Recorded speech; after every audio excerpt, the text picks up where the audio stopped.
Brazil launched Friday a global fund to protect tropical forests at the United Nations Climate Change Conference COP30 and called for a plan to overcome dependence on fossil fuels.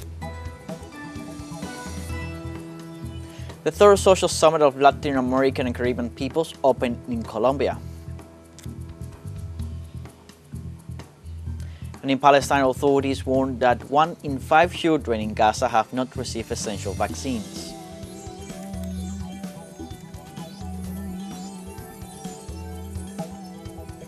Hello, welcome from the South. I'm Luis Alberto Matos from the teleSUR studios in Havana, Cuba.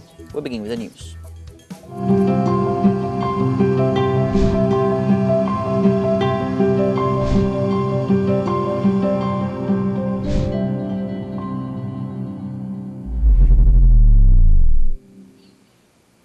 Brazil launched Friday a global fund to protect tropical forests at the United Nations Climate Change Conference COP30 and called for a plan to overcome dependence on fossil fuels. The Brazilian president said that the fund is aimed at preserving more than 1 billion hectares of forests with an investment of up to $125 million. Da Silva described the initiative as unprecedented, stressed that forests are worth more standing than fell, and that the countries of the Global South will be the protagonists. During his speech, the Brazilian president blamed the conflict in Ukraine for the reopening of coal mines and criticized the expense in producing weapons in the context of global warming.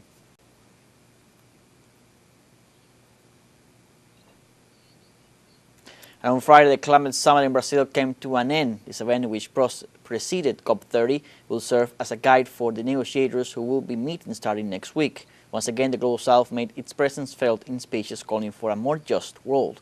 Details in the following report by our colleagues Andre Vieira and Sebastián Soto. The world's largest rainforest is the epicenter of debates on how to confront the climate crisis in the coming days. Anadina, a cleaning assistant at COP30, is one of the nearly 50 million people who live in the Amazon. The Amazon needs to live. The Amazon needs to breathe. That is what I think. I hope everything goes well at this COP. COP30 negotiations will officially begin next Monday, but the Climate Summit, a precursor to the conference that brings together representatives from more than 140 countries in Belém-do-Pará, has already resulted in a first concrete action, the creation of the Rainforests Forever Fund. It is a global financing architecture to protect the tropical forests of more than 70 countries around the world, which will begin operating at COP30 with the contribution of resources. At the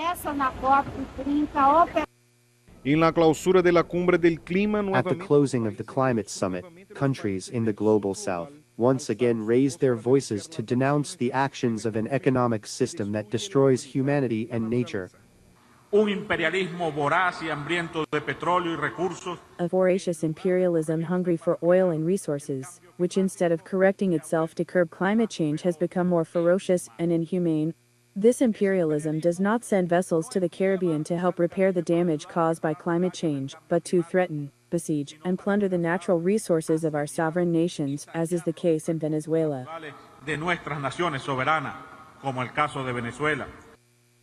This Friday was marked by the debate on the energy transition. For it to be effective, a change in priorities is needed from the richest countries, and support for the poorest nations. Spending twice as much on weapons as we do on climate action is paving the way toward climate apocalypse. It is essential to combat all forms of energy poverty.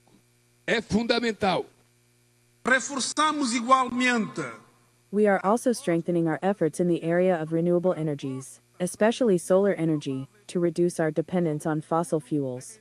Your Excellencies, these national efforts require predictable and fair financial support.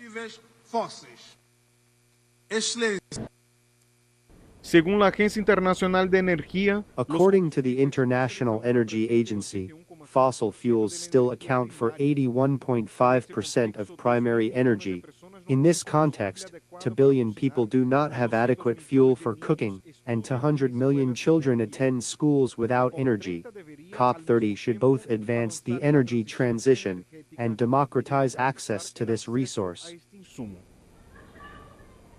André Vieira e Sebastián Soto, teleSUR, Brasil.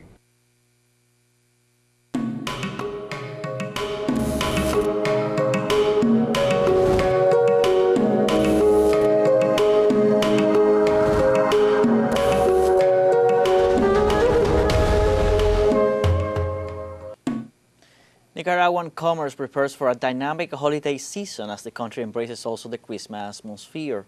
In Managua, our correspondent Kenia Doña with the story. El comercio nicaragüense se prepara para la temporada. Nicaraguan commerce prepares for the year-end season, one of the busiest for sales, reflecting the constant dynamism of the national economy. People have been coming to the market to buy, as I told you, since September.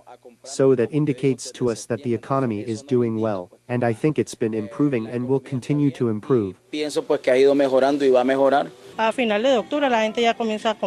end of October, people already start buying. Right now, what they're looking for the most are decorations for the schools, but after this, people start looking for lights, garlands, and curtains, which they use for the Greater A celebration.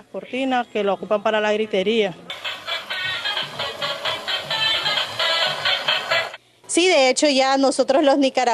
in fact, we Nicaraguans are already prepared to come and buy, and to anticipate our businesses and have a huge variety for all our customers. We have sold a lot. Customers come from Honduras, Costa Rica, and Guatemala.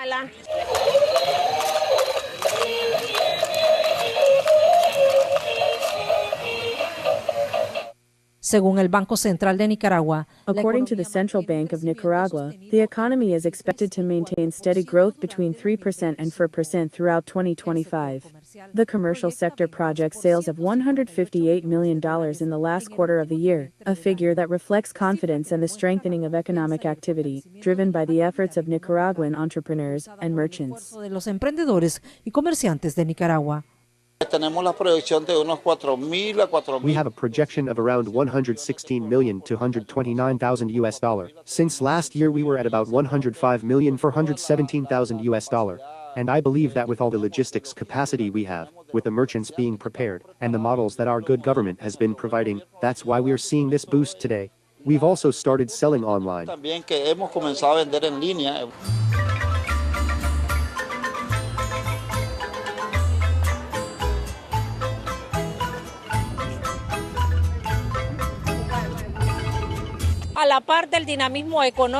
Alongside the economic dynamism in Nicaragua, the country has been illuminated with a Christmas atmosphere.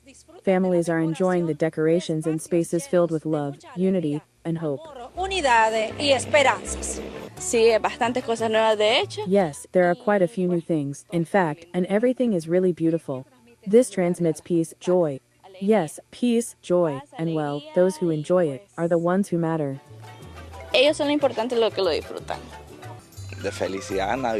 Happiness, Christmas. You can already feel the Christmas spirit. It feels good, prosperous, and blessed. The peace that only our good government has given us. En esta temporada de alto dinamismo In this económico, season of high economic dynamism and Christmas spirit, Nicaraguans reaffirm their desire to continue living in joy and peace, strengthening the bonds of unity and hope that characterize families across the country. el país. Kenia Doña, teleSUR, Nicaragua.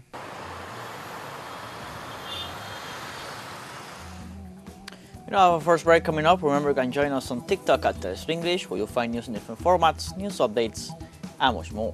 We'll be right back. Stay with us.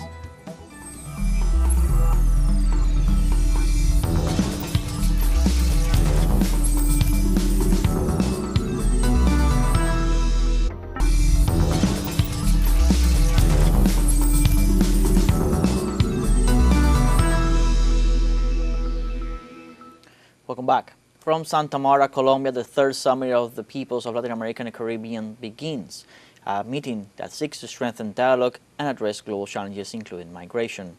The event brings together representatives from countries in the region and leaders from different social organizations to contribute to the construction of peace, democracy, and regional union.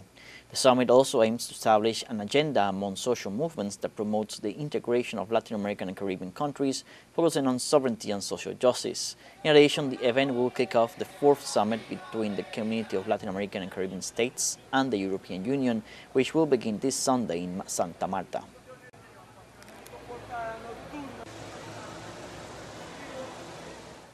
Also in Colombia on Friday, families and social leaders from La Guajira have condemned the operations of the United States in the Caribbean and are demanding justice for the murder of fellow citizens. The so-called anti-narcotics operations by the Department of Defense in the Caribbean and Pacific waters have been labeled as illegal by the United Nations and the International Criminal Court. In this regard, the governments of the Caribbean, Venezuela and Colombia have firmly rejected this deployment, which violates all international legality. In this context, Colombia's public television broadcasted the testimony of the family of Alejandro Carranza, one of the fishermen killed in an airstrike ordered by President Donald Trump against a small fishing boat, demanding transparency and justice for the extrajudicial executions perpetrated by the United States in the Caribbean waters.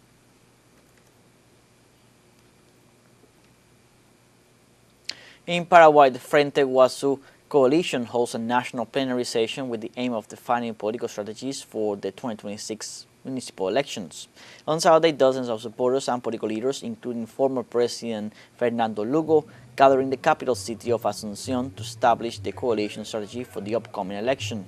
In this regard, Frente Guazú assured that it is in the process of restructuring, reorganizing and reactivating its bases throughout the national territory.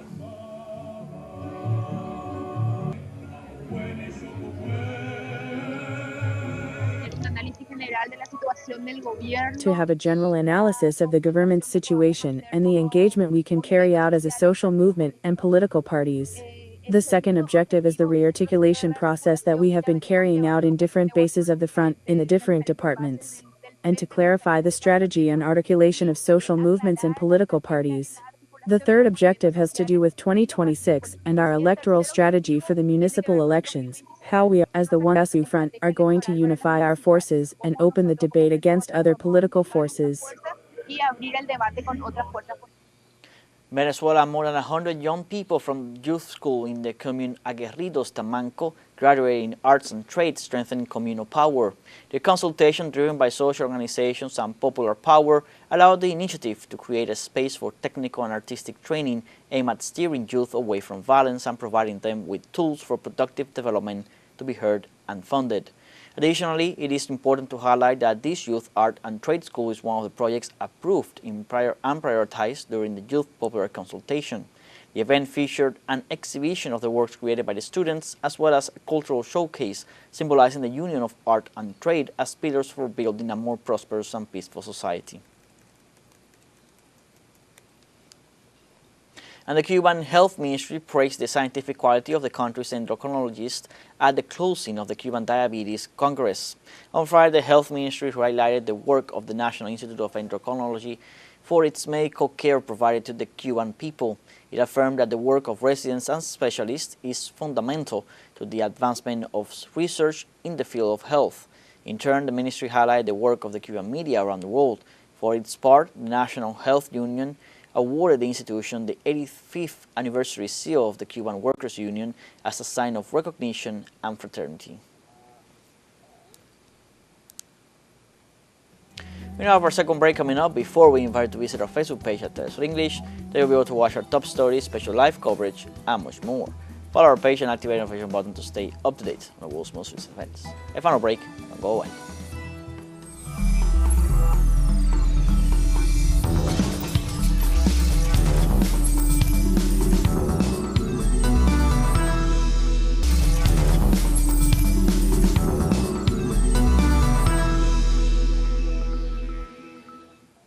Welcome back. In the United States, the federal government shutdown continues, and while Democrats and Republicans fail to reach an agreement, disadvantaged communities are doing everything they can to put food on the table, as food stamps are still being withheld in violation of a federal judge's order. Our correspondent in New York, Henry Camelo, gives us the details about this difficult situation. Mientras en la cúpula del poder en Washington, miembros de At the top of the power structure in Washington, members of the Democratic and Republican parties continue to disagree about the national budget. Miles away from the Capitol, entire communities are still not receiving food stamps from the SNAP program, despite President Trump's claim that they would be paid in part. For Andrea, this is yet another life from Donald Trump. Among our acquaintances, friends, and co-workers here, we haven't heard of anyone receiving anything. At least I haven't been paid anything. And, well, it's only a few days, and, as I say, we have to find a way to survive. Tenemos que buscar la manera de cómo sobrevivir. Y en busca de cómo sobrevivir en estas bajas And in search of ways to survive in these low temperatures, hundreds of families who have not received food stamps form long lines at food banks, even bringing their young children with them to take a meal home. Vi la fila y quise participar en ella. I saw the line and wanted to join it to seek what others are seeking. Well, not very good, but we have to keep going. Hay que seguir adelante. Según la organización pro-inmigrante, According to the pro-immigrant organization, there are currently 1.5 million people in New York who do not have enough to eat 3 times a day. Pedro Rodriguez, director of this organization, attests to this. Gobierno de Estados Unidos, aún teniendo The US government still has $43 million sitting there waiting to be used, which, by the way, if the government shuts down, and they have that money here, they don't want to use it. Why? Because they want children to go hungry, they want senior citizens to go hungry, they want families to go hungry. Is that okay? No, it's very wrong. They put that money aside to do it, to use it for this, and they don't want to use it. They just don't want to use it. It's like if a mother said, no, I'm not going to feed my children. I have the money here in my pocket, and I'm going partying. That's what they're doing, and it's the saddest thing in the world. me voy de fiesta. Eso es lo que están haciendo. Y esa es la cosa más triste del mundo. Lo que es penoso es que el país más grande del mundo What is sad is that the largest country in the world, the most established democracy, cannot reach an agreement, overcome the divisions between the two parties to approve a national budget, the consequences of which we are already seeing. However, I believe that the result of Tuesday's elections will promote the speeding up of negotiations and the reaching of some kind of agreement. negociaciones y se llegue a algún tipo de acuerdo. y mientras en las mesas de los poderosos And while there is no hunger at the tables of the powerful and no talk of food stamps, in the other United States, hunger cannot wait. Did you ever think you would be asking for food at a center like this? No, no. Nunca pensé que No. I never thought the economy would be like this. Remember, we came from our countries looking for a better economy for our families, a better opportunity for our families, and that dream that sometimes in our countries, the American dream is sometimes unfortunately not like that. We came to live a very different reality. Sí, venimos a vivir una realidad muy diferente.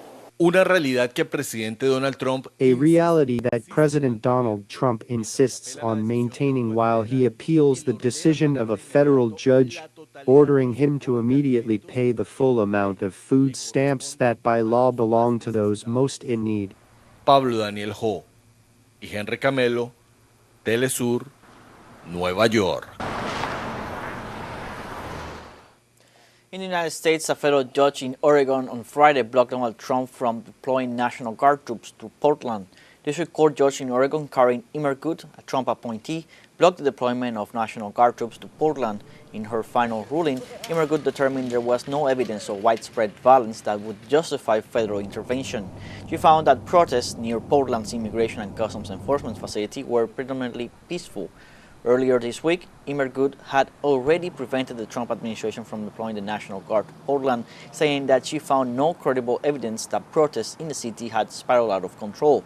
This is the latest development in a series of legal back and forth involving Portland, Chicago, and other U.S. cities as the Trump administration has sought to federalize and deploy the National Guard to quell protests.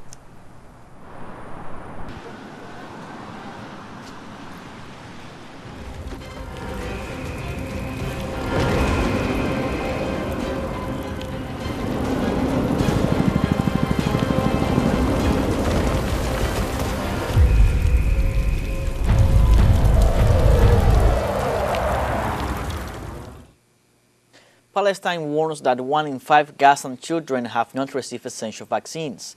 In the absence of vaccines for children, the United Nations has launched a vaccination campaign that aims to reach 44,000 children. In turn, 24 health centers and medical points will be established throughout the Gaza Strip to strengthen medical care for children under 18. The vaccination campaign comes after 2 years of Israeli aggression, which led to the near-total collapse of the healthcare system and interrupted immunization programs, depriving hundreds of thousands of children of their essential vaccines.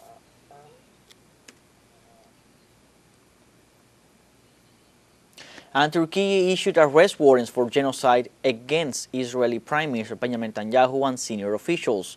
Among the 37 suspects listed are Israeli Defense Minister Israel Katz, National Security Minister Itamar Ben-Gvir, and Army Chief Lieutenant General Eyal Zamir, according to a statement from the Istanbul Prosecutor's Office. Turkey has accused the officials of genocide and crimes against humanity that Israel has perpetrated systematically in Gaza. It is important to note that Turkey last year joined South Africa's case accusing Israel of genocide at the International Court of Justice. Well, like this, we have come to the end of this news brief. You can find these and many other stories on our website at telesurenglish.net. So join us on social media, Facebook, X, Instagram, Telegram, and TikTok. For TeleSUR English, I'm Luis Alberto Matos. Thanks for watching.